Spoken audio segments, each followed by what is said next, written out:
Hi everybody, it's RPG Grandma, and it's time for another episode of the Book of Artifacts. We finished swords, so it's on to drugs and potions. Dun dun dun. All right, so the first thing here is Drugs and Potions, Key to Abbreviations by Dana.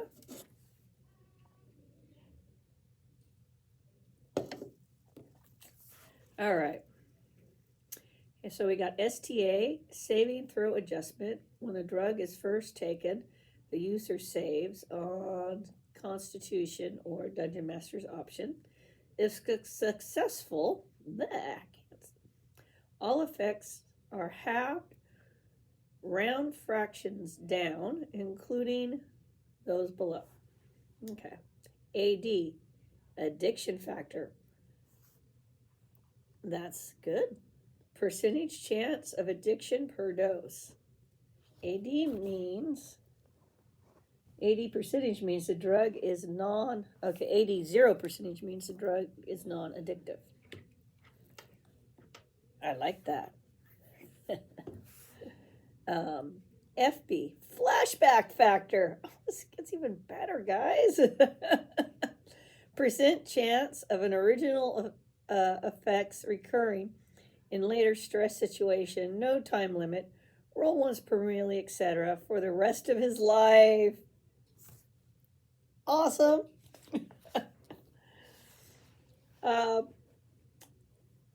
Just something maybe people should be doing. Dangerous mixer, DM. Present chance to be fatal if mixed with any other drug. ADT, addictive. Effects of extra pills taken before the first wear off are added to the effects of the first. Duration included. Count from when first dose was taken. For example, 3 pills have 3 times the effect for 3 times as long as 1. Okay. N-ADT. Effects remain same no matter how many taken. MULT, M-U-L-T. Effects multiplied by the number of extras taken. OD, percentage chance of overdose per extra pill, cumulative. OD effects vary with different drugs. Notes on addiction. Withdrawal symptoms begin 1 to 7 days after initial effects wear off. Continues for 10 to 30 days, unless otherwise specified. Withdrawal symptoms will be the victim feels strong craving for another dose. When the effects of the last dose end, he will begin to feel so bad that he will fight at a -4 and is easily angered. -25% on reaction rolls. 3d6 hours after effects of last dose end, he will become totally incapacitated, weak, for the duration of 10 to 30 days.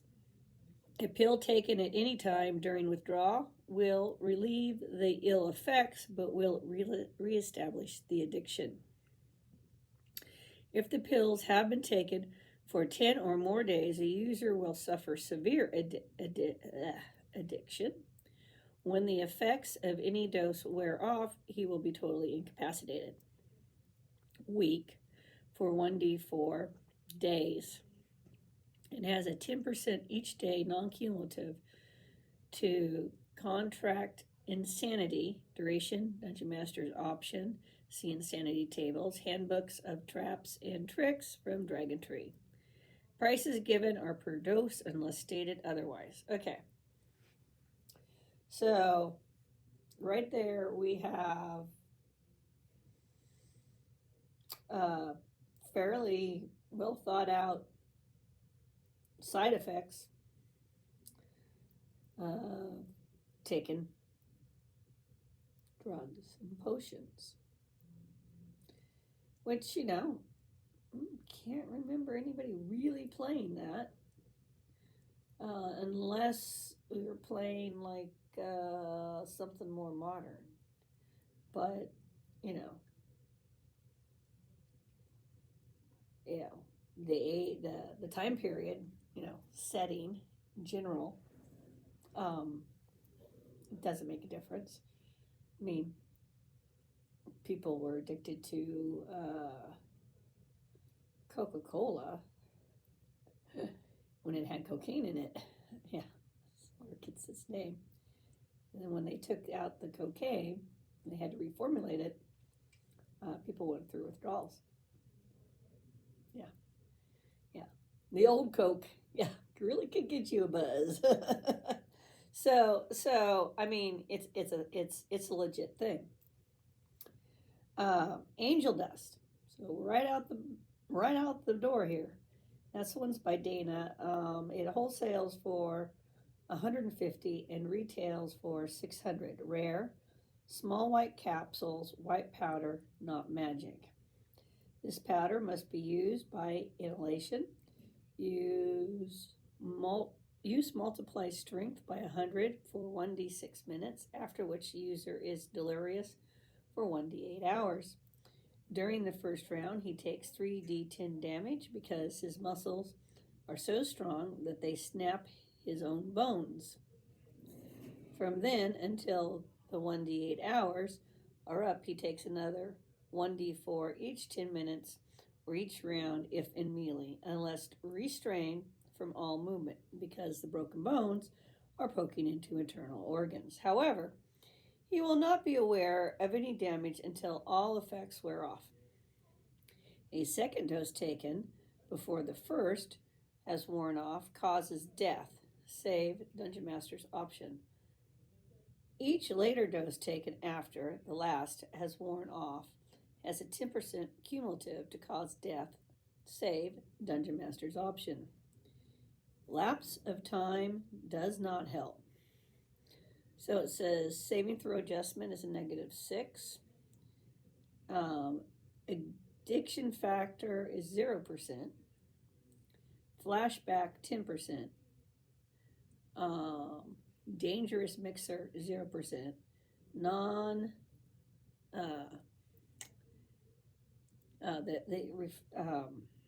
what do you call it? Additive. The effects, it's an NAD. The effects remain the same no matter how many taken, and OD is special and was listed there, more or less. Death. Yeah, you die. Why would you? I guess so you just don't feel anything and you get that 100 strength boost for 1 to 6 minutes, and then you're heck messed up. If you got all these broken bones, and when it wears off, man, you ain't doing nothing. Okay, but there's no such thing as a free lunch rule, right, guys? Aunt Betty's Bread of Restoration, also by Dana. What's Aunt Betty been up to? First of all, it wholesales for 200, resales for 350. Uncommon, small loaves of very dark bread. Magic. Eating one loaf of this bread is the equivalent of a full night's sleep and a full meal as far as renewing spells, mana, once a day powers, etc. are concerned. It keeps 8 plus 1d12 days if dry. If it gets wet, it spoils in 2 hours. Each loaf also has a 50% chance to include one or more of Aunt Betty's condiments. Aunt Betty's a magical baker. Okay, this one's by Mary and Aunt Betty's Condiments. Wholesales 10, resales 50. Uncommon, dried fruit, spices, etc. always mislabeled. For 1d4 hours after eating any amount of these, whenever the user casts a spell, he will get a benign fumble effect in addition to the regular effect. In other words, a heal spell will work, but a giant bowl of chicken soup will also appear. That's kind of funny. Yeah. Aunt Betty's. Magic you can trust in. So I'm keeping it short. So that gives us a couple magical ones here, and one apparently chemical one that you could put in your setting. I mean, uh, the idea of controlling these kind of things is more recent. Otherwise, laudanum, and then it would never have been on the market, or radioactive chewing gum, and we did not end well for the users. But hey, radiation is good when that was made. When I do the 1950 thing, I have to look out when radiation gum was out. I bet it was out at that time. Yeah, you'd be surprised what they were putting in toothpaste and yeah. So yeah, it's scary what things have been put into products for people over the years. What's still being put into products for people. So yeah, so there was no FDA. Not to say you can't have one, but it should be appropriate for your setting. You know, things that they're concerned about.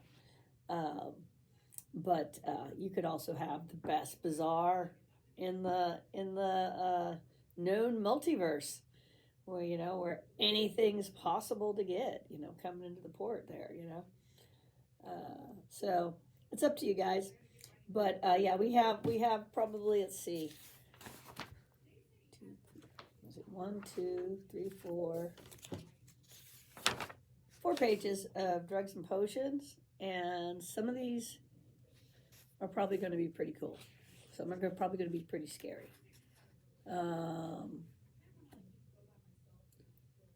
Like, who doesn't want attribute potions if you're a player? Oh my gosh. Or, we got Madame Lou's special potion. Haspetor's pills. Breath mints. So it'll be interesting to see what's in this section. I mean, I was surprised when I read Angel Dust. I'm like, oh, this is good. No, they're not going with the, dust from angel wings or something. They're going with the chemical. Okay. Yeah, so they came up with a way to mechanically play that. So it'll be interesting to see what's in here.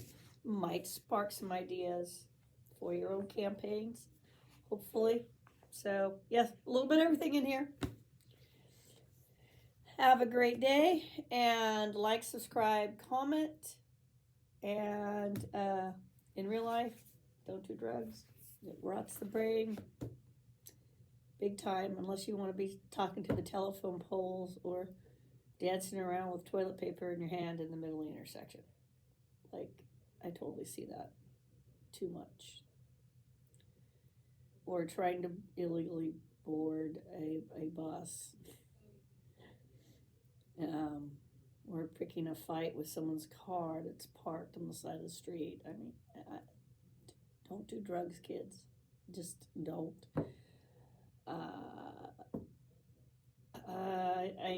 I don't care what people say. Stay away from that stuff, man. You're not handling it the way you think you are. If you are, because Granny cares. Granny cares. I don't want to find you talking to a telephone pole.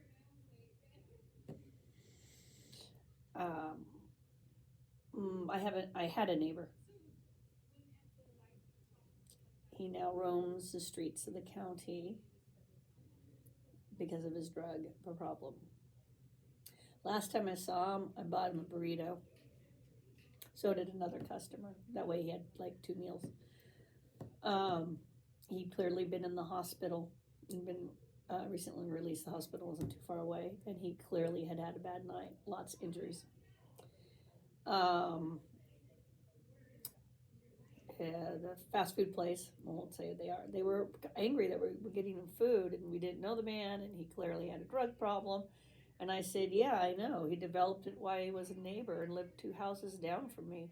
I choose to get my ex-neighbor a meal because he's clearly had a really, really bad night. I mean, he was heckin' messed up, injuries and stuff." I said, "I don't know if he got in a fight, if he was, out of his mind and got hurt. I don't know. I don't care. I can buy the guy a burrito." And sit down and talk with him a few minutes and try to motivate him to not continue down that path. He probably did. I also had a friend who's now up in their state. She grew up on the street. She was in school one day of kindergarten. Parents are heroin addicts.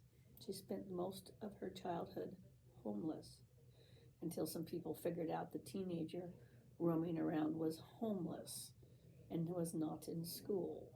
So people took her in and got her educated. And last time I heard anything, she was working on her master's degree. But she doesn't do drugs. Her parents OD'd here in this county, both of them. So don't do drugs, but it's okay to have them in your role-playing games, but don't do them. Just in case you're somebody younger watching this. If you're older, please get off them. If you can. I understand medical conditions sometimes require you to take meds, obviously. But I'm talking about the stuff that really messes you up. So anyway, that's a downer thing. So everybody have a great day.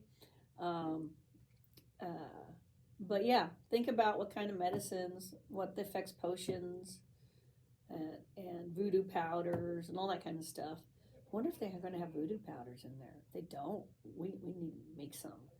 That's where you put up the powders and go blow them on somebody, and then it causes them to have an effect on them.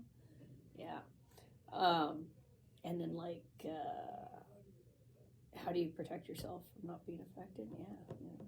I wonder if that's in there. Salves, that kind of stuff. We'll see. It'll be interesting to see what's in there. So everybody have a great day. I'll let you go. I got things to do too. It's getting busy. It's the final countdown. Well, not quite, but we're getting there. Before the next cycle of stuff that we do at work starts. So everyone have a good one. Special thank you to the people who brought us breakfast and lunch. So have a good one, everybody. Bye.